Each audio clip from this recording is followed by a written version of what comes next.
Gaighat shelter home में कई लोगों का नाम आने से बचा जा रहा है। हालांकि गायघाट शेल्टर होम के जो शुरुआती दौर से जो मामला है, तमाम चीजों पे हम जिक्र कर रहे हैं और जो न्यायिक प्रक्रिया भी जो चल रही है उस पर भी आपको हम खबर दे रहे हैं।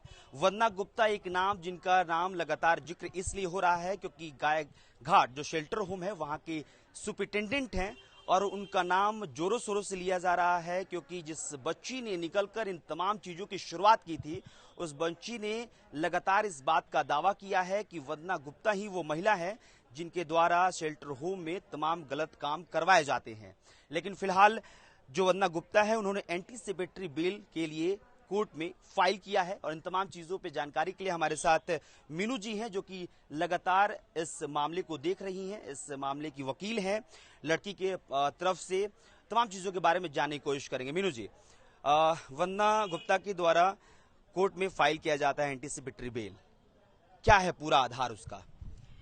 इन्होंने एंटीसिपेटरी बेल का आधार ये रखा है कि लड़की किसी हत्या के मामले में, अपनी मां की हत्या के मामले में आई थी, जो कि एक्यूटल ऑलरेडी हो चुकी है, लेकिन आप उसको आधार बना रहे हैं, कोर्ट को गुमराह कर रहे हैं। दूसरा कि हमने रिहेबिलिटेट किया था उसको मुजफ्फरपुर भेज करके, जबकि लड़की का कभी कोई सहमति नहीं था, वो नहीं जाना चाहती थी, वो अपना जीवन यापन करना चाहती थी, शादी विवाह करके अपना नॉर्मल जिंदगी जीना चाहती थी। वो बराबर कोर्ट रिलीज के बाद जब कोर्ट ने उसे बरी कर दिया, उस पे कोई भी साक्ष्य का अभाव था और गवाह कुछ नहीं था। उन्होंने बोला कि कोर्ट ने बोला कि इस प्रकार तो हम एक जुवेनाइल बोर्ड का जो डिसीजन था, उन्होंने बोला कि हम इसे नहीं रख सकते, ये इस पे कोई केस नहीं बन पा रहा।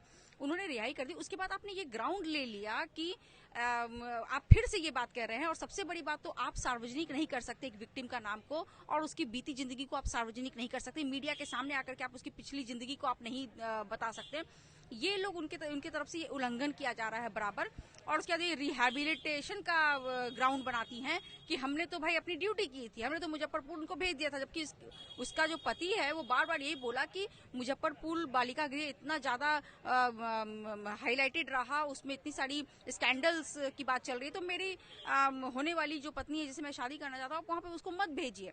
लेकिन वो बराबर उसे प्रलोभन देती रही जॉब का कि तुम वहां चली जाओ, तुम्हारी जिंदगी बन जाएगी, तुम इस लड़के से शादी करके क्या करोगी। वो उसको बहुत ज्यादा प्रेशराइज करती थी, प्रलोभन देती थी, और ये सारी ग्राउंड वो उन्होंने रख रखा है कि हमने रिहेबिलिटेट कराया, वो जो बड़ी हो चुका है उसको फिर से आरोपी का रूप दे रहे हैं। तो ये सारी चीजें बहुत ज्यादा। ये कौन सी साल की बात है कि जब मुजफ्फरपुर शिफ्ट किया जा रहा था उस बच्ची को, और उसने उसके साथ जो शादी करना चाह रहा था लड़का, उसने कहा कि नहीं मेरे साथ जाने दीजिए? कौन सी ईयर की बात है ये? आपको 1.5 साल पुरानी बात है, 19 की बात है। 19 की बात है। अच्छा, 19 में उसकी तरफ से अपील किया गया, लेकिन वहां से छोड़ा नहीं गया, वहां मुजफ्फरपुर में शिफ्ट कर दिया गया, और उसी को बेस बनाकर अभी उन्होंने एंटीसिपेटरी फाइल किया है।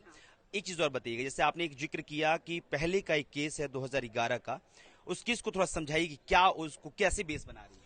वो 2011 का नहीं, 2017 का केस है।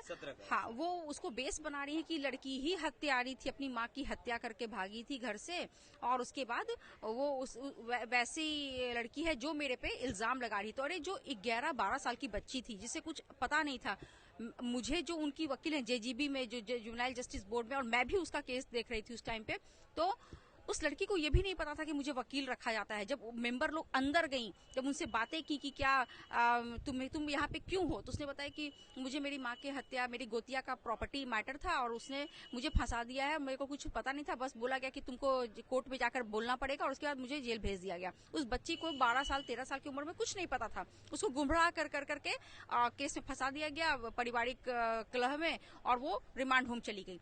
तो ये कहते हैं कि इन बच्चियों को, उनको वंदना गुप्ता को बताना चाहिए कि आप वकील रख सकती हैं। उन्हें कोई गाइडेंस नहीं दे दिया जाता है उनके तरफ से। तो ये जो मेंबर जो जेजीबी से जाते हैं विजिट करने, उन्होंने बोला कि तुम्हारा अधिकार है वकील रखना और तुम अपने केस में पैरवी करवा सकती हो, तुम्हें जेजीबी बोर्ड से।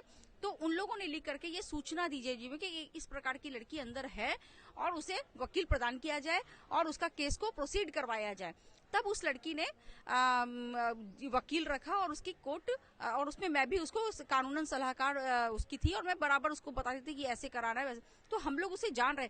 तो जब कोर्ट ने बरी कर दिया, उसके प्रति उसके कोई एविडेंस भी नहीं मिला, और उसको फिर से आप हत्यारा बोल रहे हैं, उसको रूप दे रहे हैं कि वो एक हत्यारी थी, अपनी माँ की हत्यारी थी। तो ये बहुत ही ज्यादा कहते हैं ना कि कोर्ट को गुमराह करके बेल लेने के फिराक में है वो, और ये बहुत ज्यादा आपराधिक उनका मानसिकता प्रतीत करता है कि वो किस प्रकार चीजों को मोल्ड करने में, चीजों को कहते हैं ना कि रूप देने में सफल हो जाती हैं बराबर। मीनू जी, एक बात बताइएगा, जैसे कि मान लीजिए कि कोर्ट ने पहले उनको बच्ची को बरी किया कि कोई एविडेंस नहीं है, उसके बाद से वंदना गुप्ता के द्वारा उसी को बेस बनाकर एंटीसिपेटरी फाइल किया जाता है।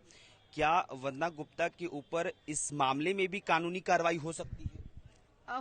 बिल्कुल होगी, वो कानूनी कार्रवाई ही तो चल रही है ये। नहीं, इस बेस पे कि आपने एक बच्ची, उस बच्ची के ऊपर वो इल्जाम लगाया जो पहले ही कोर्ट ने उस मामले में बरी कर दिया है। बिल्कुल बिल्कुल, इसको कहेंगे कि कोर्ट को गुमराह करने के जुर्म में मिसलीडिंग फैक्ट्स को आप रखते हैं और उसके आधार पे आप कोर्ट में प्रस्तुत करते हैं अपने ग्राउंड्स को, तो ये कोर्ट को मिसलीड करने के जुर्म में बिल्कुल उन पे केस बन सकती है।